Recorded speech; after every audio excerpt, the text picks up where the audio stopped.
ఓం సమర్థ సద్గురు సాయినాథ్ మహారాజ్కి జై. ఓం సాయిరామ్. మన బాబా కుటుంబ సభ్యులందరికీ నమస్తే అండి. హాయ్ ఫ్రెండ్స్, మీ అందరిపైన షిరిడి సాయినాథన్ ఆశీస్సులు ఉండాలని, మీరు ఎల్లప్పుడూ క్షేమంగా సంతోషంగా ఆరోగ్యంగా ఉండాలని, మీరు అనుకున్న పనులన్నీ నెరవేరాలని మనస్ఫూర్తిగా బాబా గారిని కోరుకుంటున్నానండి. ఇంక ఈరోజు వీడియోలో మన బాబాగారి సందేశం అండి. మన బాబాగారు ఏమంటున్నారంటే, తల్లి, ఈరోజు నిన్ను ఎత్తుక్కుంటూ ఒకరు రాబోతున్నారమ్మా. అది ఎవరో తెలుసుకో. నా మీద నమ్మకం ఉంటే 2 నిమిషాలు విను తల్లి అని అయితే మన బాబాగారు మనందరి కోసం ఒక మంచి సందేశం తీసుకువచ్చారండి. ఆ సందేశం ఏమిటో బాబాగారి మాటల్లోనే తెలుసుకుందాం ఫ్రెండ్స్. చిన్న రిక్వెస్ట్ అండి, మన వీడియోస్కి అయితే ఒక చిన్న లైక్ ఇవ్వండి. ఇంక వీడియోలోకి వెళ్ళిపోదామండి. ఇన్ని రోజులు నువ్వు ఎవరి కోసమైతే ఎదురు చూసావో వాళ్ళే నిన్ను వెతుక్కుంటూ నీ దగ్గరికి రాబోతున్నారు తల్లి. ఇది నీకైన జీవితం. నీకు ఒక మంచి శుభకరమైన విజయం రాబోతుంది తల్లి. కైనది ఒకటి నీ దగ్గరికి చేరబోతుంది తల్లి. నీ జీవితంలో ప్రశాంతమైన వెలుగు రాబోతుందమ్మా. ఇక నుంచి నువ్వు కొత్త జీవితాన్ని అనుభవించబోతున్నావు. నీలో ఉన్న భయాన్ని వదిలేసే ధైర్యం వెనకాల వెళ్ళు. నీ కష్టాన్ని నువ్వు నమ్ముకో. నిన్ను వద్దు అన్నవారే నిన్ను వెతుక్కుంటూ నువ్వు కావాలి అని నీ వద్దకు వస్తారమ్మా. అంతటి అదృష్టం నీకు కలగబోతుంది.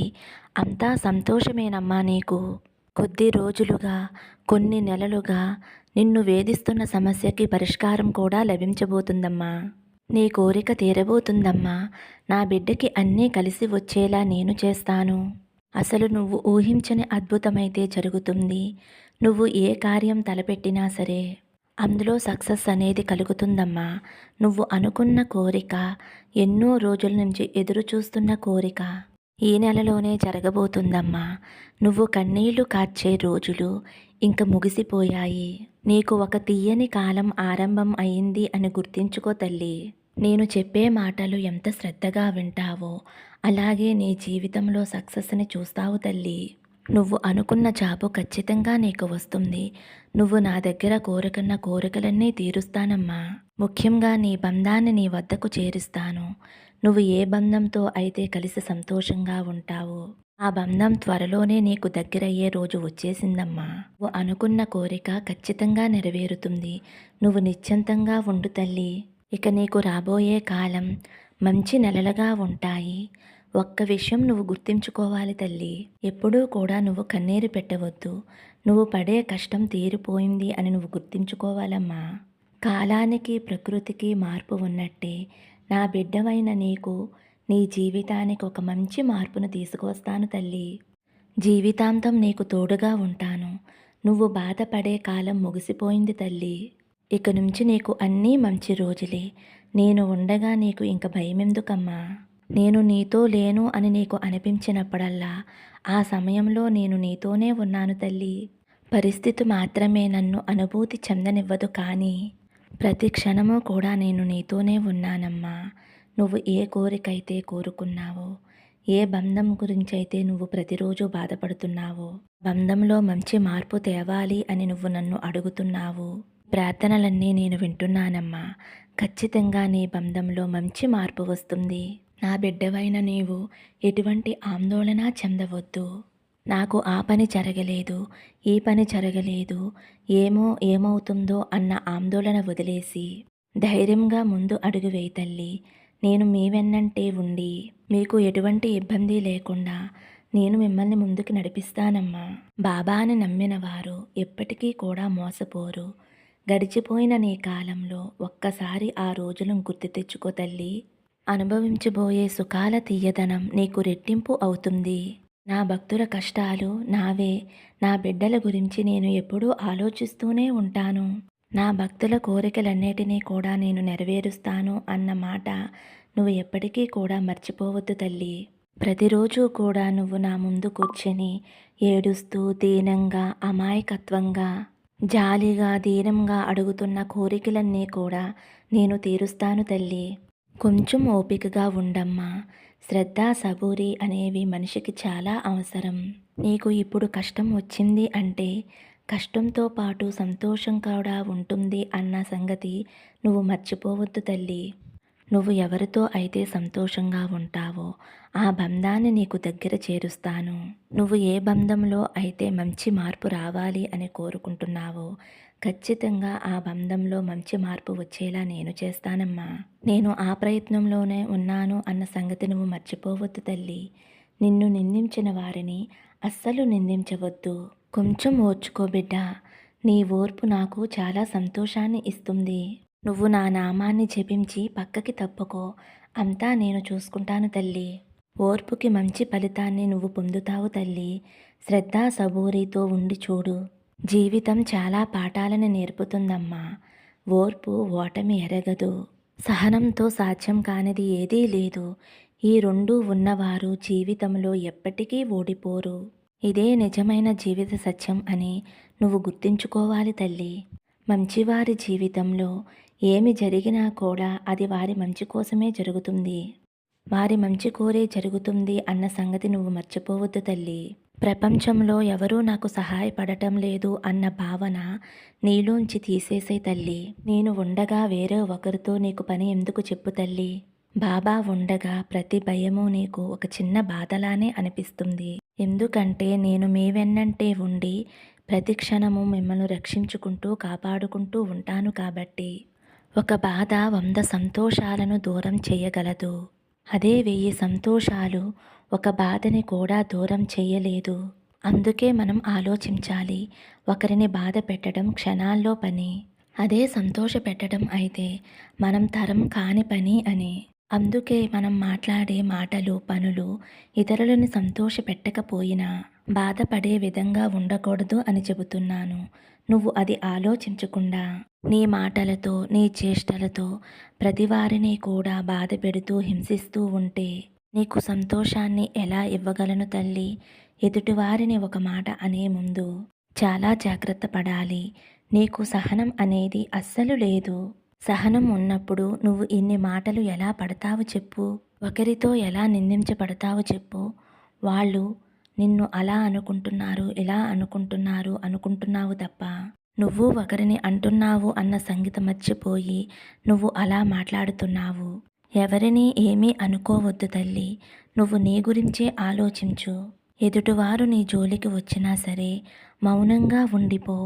నీ గురించి, నీ భర్త గురించి, నీ బిడ్డల గురించి లేదా నీ భార్య గురించి అని ఆలోచించాలి తప్ప వారు సంతోషంగా ఉన్నారు, వారికి ఎక్కువ ధనం వస్తుంది, నాకు రావటం లేదు, ప్రతి ఒక్కరూ సంతోషంగా ఉన్నారు, నాకు మాత్రమే ఎందుకు ఇన్ని కష్టాలు అని నువ్వు ఎప్పుడూ కూడా అనుకోవద్దమ్మా. ఎందుకంటే వారి వారి కర్మలను బట్టి వారి ఫలితాన్ని అనుభవిస్తారు అన్న సంగతి నువ్వు తెలుసుకోవాలి. కష్టాలు ఎదురవుతున్నాయి అని చేసే పనిని వదిలిపెట్టి పారిపోకూడదు. కష్టాలు దాటితేనే సుఖం అనేది ప్రాప్తిస్తుంది తల్లి. కష్టాలను దాటించటానికి నేను ఉన్నాను కదమ్మా. నువ్వైతే ప్రయత్నం చెయ్యాలి. ప్రయత్నం చేస్తే ప్రతిదీ కూడా నేను నీ వెన్నంటే ఉండి నీకు ఫలితం వచ్చేలా చేస్తాను అన్న సంగతి నువ్వు మర్చిపోవద్దు తల్లి. ఏ పనైనా చేసేటప్పుడు నిన్ను నువ్వు ప్రశ్నించుకుంటే, నేను చేసేది మంచా చెడా అని ఆలోచించుకుంటే తప్పకుండా నీకు మంచి సమాధానం దొరుకుతుందమ్మా. నీ బాధ్యతలు, బరువులు అన్నీ కూడా భగవంతుడిపై వేసి నువ్వు నిశ్చింతగా ఉండు తల్లి. నీ వల్ల ఏ పని ఏ సమయంలో జరగవలసి ఉందో ఆ సమయంలో ఆ భగవంతుడు తప్పక జరిపించే తీరుతాడు. నువ్వు చేసిన పనికి ఫలితం ఆశించకుండా సత్కర్మలు మాత్రమే చూడాలి. ఇంద్రియాలను అదుపులో ఉంచుకో. ఎక్కువగా మాట్లాడవద్దు. ఎదుటివారు చెప్పేది విను. సుఖదుఖాలను సమానంగా స్వీకరించు. కష్టం వచ్చింది కదా అని కృంగిపోవద్దు. నీకు సంతోషం వచ్చింది కదా అని పొంగిపోవద్దు. నాకు మంచి జరిగింది అని ఇతరులకు చెప్పుకోవద్దు. ఇతరులకు చెప్పుకోవటం వలన నీకు నరదృష్టి అనేది చాలా ఎక్కువగా ఉంటుందమ్మా. అందుకే నీ దగ్గర ఉన్న ధనం గురించి కానీ, సంతోష విషయం గురించి కానీ ఇతరులతో చెప్పుకోవద్దు.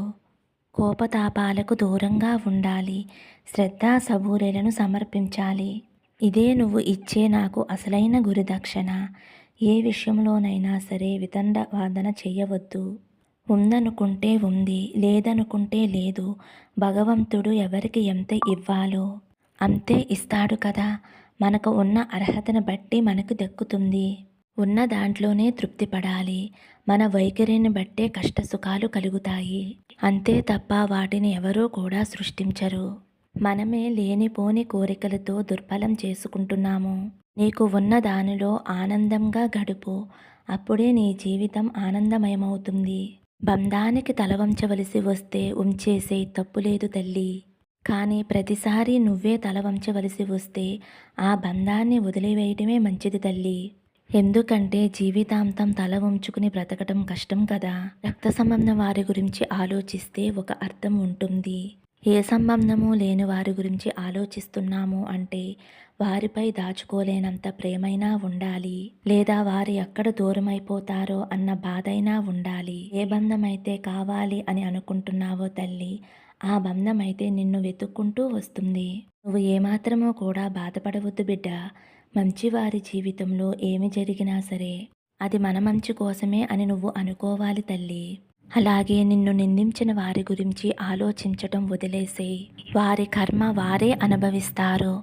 ఎవరి కర్మ వారు అనుభవించక తప్పదు. ఎందుకంటే ఒకరిని నిందించేటప్పుడు మనం ఎంత సక్రమంగా ఉన్నామో అని వారు ఆలోచించుకోవాలి. నా భక్తుల కష్టాలన్నీ నావే. నా భక్తులు ఎప్పుడైతే కష్టపడుతున్నారో వారి కష్టాలను నేను తీసుకుని నేనే స్వయంగా అనుభవిస్తాను. వారికి సంతోషాన్ని మాత్రమే ఇస్తాను అని అయితే మన బాబాగారు మనందరి కోసం ఒక మంచి సందేశం అందించారండి. ఫ్రెండ్స్, మన బాబాగారు ఏం చెప్పినా అందులో ఒక అర్థం పరమార్థం ఉంటుందండి. ఆయన ఏం చెప్పినా సరే మనం గుర్తించాలి, పాటించాలి. అలాగే తల్లి, నేను నీతో లేను అని నువ్వు అనుకుంటున్నావు కదమ్మా, ఎప్పుడూ నేను నీతోనే ఉంటున్నానమ్మా. నువ్వు చెప్పే బాధ, కష్టం, సుఖం, సంతోషం అన్నీ నేను వింటున్నానమ్మా. అలా నేను వింటున్నప్పుడు నేను నీ బాధ చూడడం లేదని ఎలా అనుకుంటావు చెప్పు తల్లి. మరి అంతలా చూస్తే మరి నాకెందుకు బాబా ఈ బాధలు అని మనసులో అనుకుంటున్నావు కదమ్మా. ప్రతి మనిషికి కూడా పాప కర్మలు అనేవి తప్పవు. నువ్వు గత జన్మలో చేసుకున్న పాపమే ఈ జన్మలో నిన్ను వెంటాడుతుంది అని నువ్వు మర్చిపోకూడదు తల్లి. కానీ ఈ జన్మలో నువ్వు ఇతరులకి సహాయం చేయటం కానీ, పేదవారికి అన్నం పెట్టడం కానీ, ఎదుటివారికి ఏ విధమైన సహాయం చేసినా సరే అది ఈ జన్మలో చేసిన పుణ్యమే. ముందు ముందు రోజుల్లో మంచి పుణ్యకర్మలను అనుభవించటానికి ఒక దారి దొరుకుతుంది తల్లి. పూర్వజన్మలో తెలిసి తెలియక చేసిన పాపాల వలనే ఈ జన్మలో నువ్వు ఇప్పటి వరకు ఇన్ని కష్టాలు పడ్డావు. కష్టాలనేవి ఎప్పుడూ శాశ్వతంగా ఉండిపోవు తల్లి. కష్ట సుఖాలు ఎలా సమానము. ఇప్పుడు కష్టాలు అనుభవిస్తున్న నీకు సంతోషం తప్పకుండా వస్తుంది అన్న సంగతి నువ్వు తప్పకుండా తెలుసుకోవాలి తల్లి. సంతోషం వచ్చే వరకు కూడా వేచి చూడాలి. ప్రతి మనిషికి కూడా శ్రద్ధ, సబూరి అనేవి చాలా అవసరం. ఈ రెండు అలవరుచుకుంటే మన జీవితం మంచి సుఖమయమవుతుంది తల్లి అని అయితే మన బాబాగారు ఒక మంచి సందేశం అందించారండి. మరి మన బాబాగారు అందించిన ఈ సందేశం మీ అందరికీ కూడా నచ్చింది అనుకుంటున్నాను ఫ్రెండ్స్. నచ్చితే ఒక చిన్న లైక్ ఇవ్వండి. అలాగే ఫస్ట్ టైం చూసేవారైతే మన బాబా భక్తి ఛానల్ తప్పకుండా సబ్స్క్రైబ్ చేసుకుని సపోర్ట్ చేయండి ఫ్రెండ్స్. సర్వే జన సుఖినో భవంతు. సమస్తం సద్గురు సాయినాథార్పణమస్తు. శుభం భవతు. జై సాయిరామ్.